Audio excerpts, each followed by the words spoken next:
کئی ایسے واقعات بھی آپ کے سامنے آئے ہوں گے زندگی میں، آپ نے دیکھا ہوگا میاں بیوی ہیں یا بہن بھائی ہیں یا اولاد والدین ہیں، زندگی میں ایک دوسرے کی شکل نہیں دیکھنا چاہتے، زندگی میں سارا وقت نوک جھونک ہوتی رہتی ہے، لڑائی جھگڑا ہوتا رہتا ہے، ایک دوسرے کے وجود کو گوارا نہیں کرتے، لیکن صرف دنیا کو دکھانے کے لیے غم کے اظہار کے ایسے ایسے طریقے اختیار کیے جاتے ہیں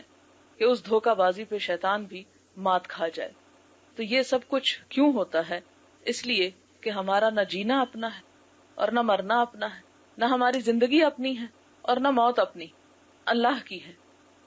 حالانکہ ہمیں تو یہ حکم دیا گیا تھا قل ان صلاتی ونسکی ومحیایا ومماتی للہ رب العالمین لا شریک لہ وبذلک امرت وانا اول المسلمین، کہہ دیجئے کہ میری زندگی اور میری موت اور میرا جینا اور میرا مرنا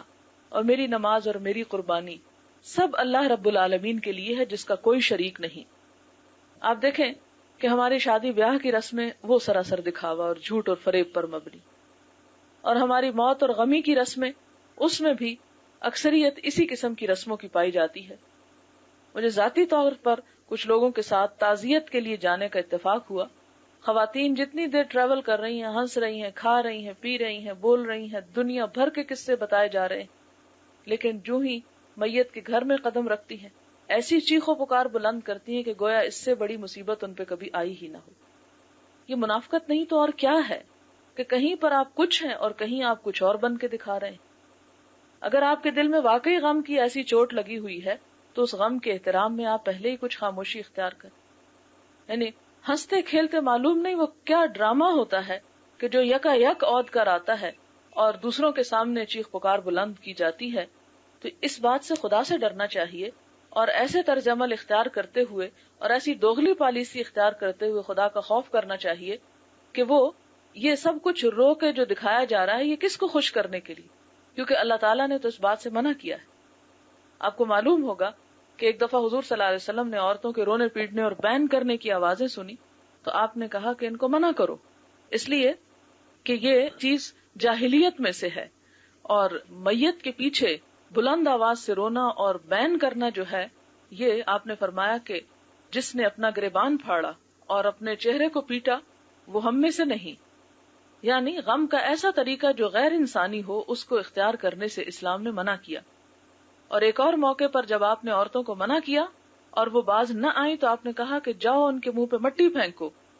کہ یہ کس قسم کی حرکات اختیار کرنے والی ہیں، یہ انسانی تہذیب کے دائرے سے باہر ہیں۔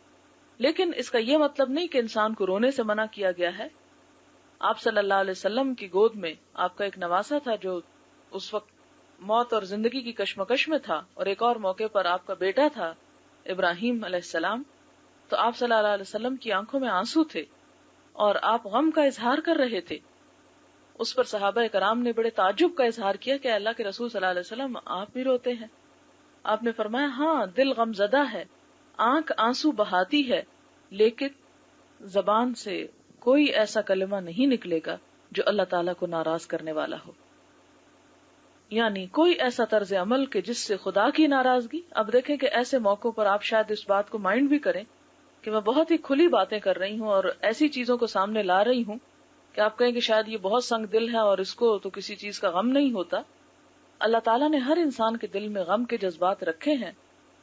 اور انسان کو مختلف چیزوں پر غم بھی ہوتا ہے، لیکن اسی چیز کا نام تو انسانیت ہے اور اسی چیز کا نام تو اسلامیت ہے کہ انسان اپنے طرز عمل میں وہ طریقہ اختیار نہ کرے کہ جو انسانیت کے دائرے سے باہر ہو اور پھر اسلام کے دائرے سے باہر ہو۔ اگر ہمیں اللہ تعالیٰ کی مرضی پر چلنا ہے تو تب بھی ہمیں وہ طریقہ اختیار کرنا ہوگا غم میں بھی جو اللہ کے رسول صلی اللہ علیہ وسلم نے اختیار کیا۔